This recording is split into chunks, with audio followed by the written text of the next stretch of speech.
Hello student, Gargi tutorial ক্লাসে তোমাদের স্বাগত জানাই।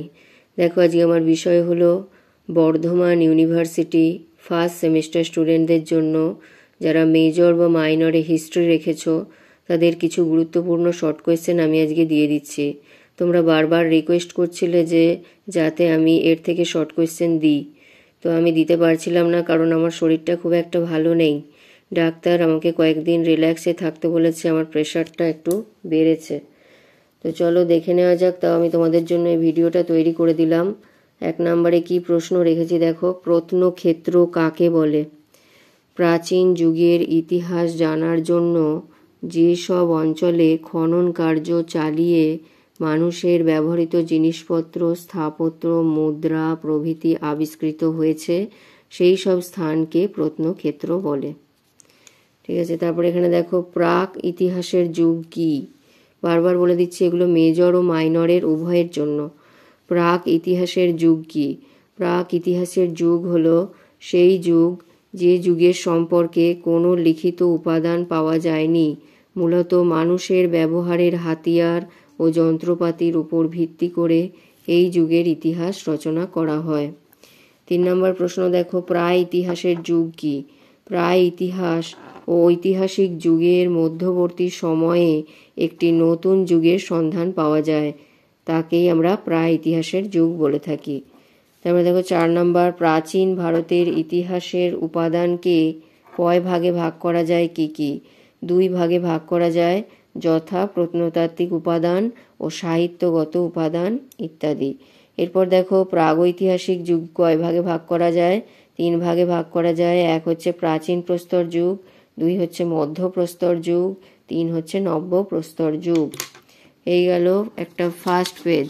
সেকেন্ড পেজে আসছি দেখো,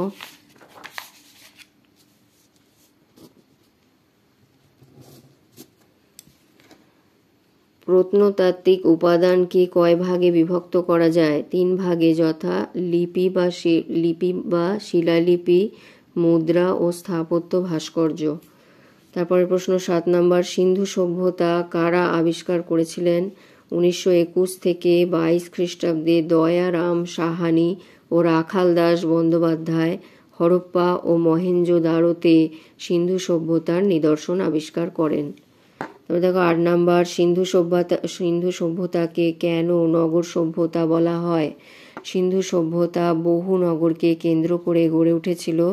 এই সব পরিকল্পিত নগরগুলিতে ছিল ইটের তৈরি বাড়ি, সোজা ও চওড়া রাস্তাঘাট, উন্নত পয়ঃপ্রণালী ব্যবস্থা প্রভৃতি। এই সভ্যতাকে নগর সভ্যতা বলা হয়। তারপরে দেখো 9 নম্বর, সিন্ধু সভ্যতার সমকালীন কয়েকটি বিদেশি সভ্যতার নাম লেখো।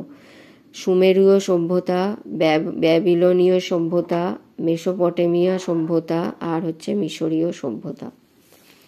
এরপর দেখো 10 নম্বরে আছে সিন্ধু সভ্যতার নগর পরিকল্পনার 2টি বৈশিষ্ট্য লেখো।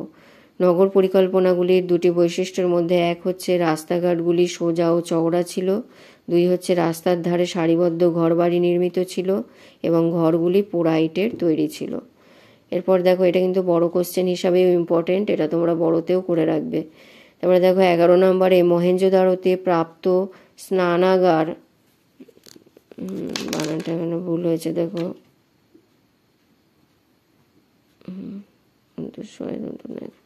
স্নানাগারটি কেমন ছিল?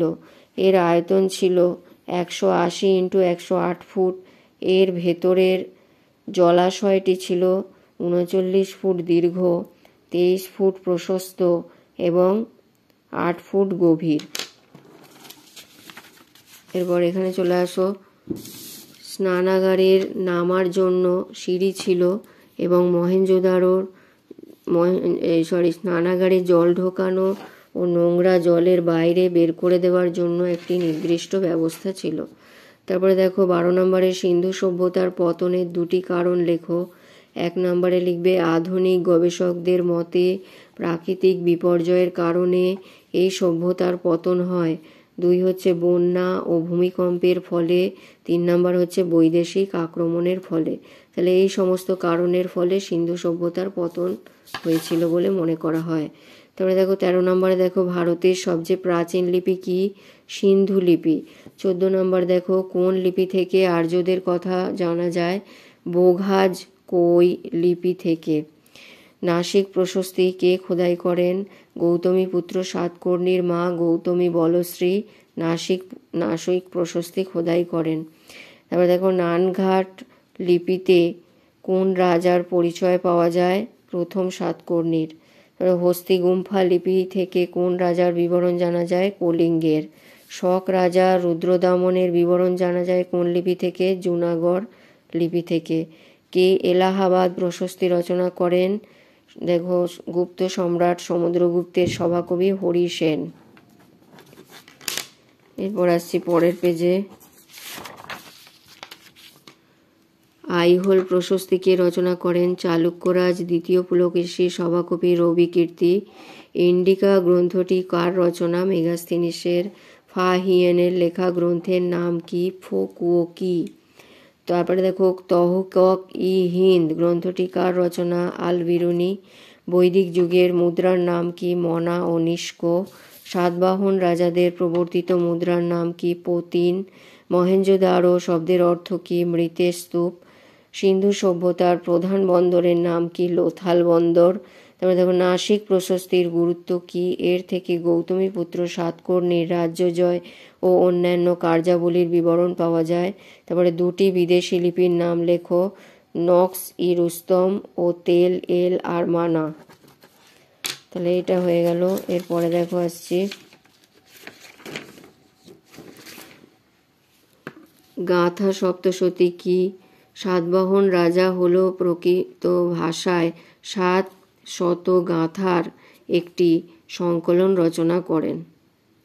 একে গাথা সপ্তশতী বলা হয়। তারপরে দেখো, সঙ্গম সাহিত্য বলতে কি বোঝায়? 100 খ্রিস্টাব্দ থেকে পাণ্ডু, চোল এবং কেরল রাজাদের পৃষ্ঠপোষকতায় তামিল পণ্ডিতদের সমাবেশ ঘটেছিল, যাকে সঙ্গম বলা হয়। আর এই সমস্ত পণ্ডিতদের সাহিত্যকে সঙ্গম সাহিত্য বলে। গান্ধার শিল্প কি? গ্রিক, রোমান ও ভারতীয় শিল্পরীতির সংমিশ্রণে যে নতুন ভাস্কর্য শিল্প গড়ে ওঠে তাকেই গান্ধার শিল্প বলে। রেশম পথ কি? খুব ইম্পর্টেন্ট। কুষাণ যুগে চীনে তৈরি রেশমের যে পথে হিমালয় পর্বত পেরিয়ে পশ্চিম এশিয়ার আকলামাকান মরুভূমি উপর দিয়ে রোমে পৌঁছাতেই সেই পথকে রেশমের পথ বলে। পৌঁছাতো। আচ্ছা, মহাভাষ্য গ্রন্থটি কার লেখা? পতঞ্জলির লেখা। তারপরে দেখো, বুদ্ধ চরিত গ্রন্থটি কার রচনা? অশ্ব ঘোষের রচনা। দ্বিতীয় অশোক কাকে বলা হয়? সম্রাট কনিষ্ককে বলা হয়। হয়তো আমার বলাগুলো একটু আটকে যাচ্ছে, একটু মানিয়ে নিও, কারণ আমার শরীরটা ভালো নেই, তাই একটু হয়তো অসুবিধা হচ্ছে। কে শকাব্দ প্রচলন করেন? কনিষ্ক। কনিষ্কের রাজধানী কোথায় ছিল? পুরুষপুর বা পেশোয়ার। তারপরে দেখো, খ্রিস্টপূর্ব 16 শতাব্দীতে মাগধ রাজ্যের প্রথম রাজা কে ছিলেন? বিম্বিসার। নন্দ বংশের প্রতিষ্ঠাতা কে? মহাপদ্ম নন্দ। মগধের রাজধানী কোথা থেকে কোথায় স্থানান্তরিত হয়? রাজগৃহ থেকে পাটলিপুত্রে। আলেকজান্ডার যখন ভারতে আক্রমণ করেছিলেন তখন মগধের রাজা কে ছিলেন? ধননন্দ। মগধের প্রথম রাজধানী কি ছিল? রাজগীর। হর্ষাঙ্ক বংশের শেষ শাসক কে ছিলেন? নাগদশক। আলেকজান্ডার কবে প্রথম ভারত আক্রমণ করেছিলেন? 326 খ্রিস্টাব্দে। মহাক্ষত্রপ উপাধি কে ধারণ করেছিলেন? রুদ্রদামন। তাহলে এই 50টা প্রশ্নের অ্যান্সার আমি দিয়ে দিলাম। এগুলো তোমরা খাতায় তুলে ভালো করে পরীক্ষার প্রস্তুতি নাও এখন থেকে। এবং আরও কিছু প্রশ্ন কিন্তু বাকি রয়ে গেল, সেগুলো আমার এখন লেখা হয়নি। আমি পরবর্তীতে তোমাদের বই থেকে ইম্পর্টেন্ট হিসাবে দাগিয়ে তোমাদের দিয়ে দেব।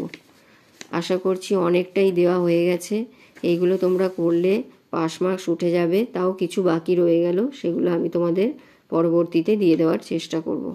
তাহলে এই গেল আজকের ভিডিও। কিছু যদি ভুল ত্রুটি হয়ে থাকে মানিয়ে নিও।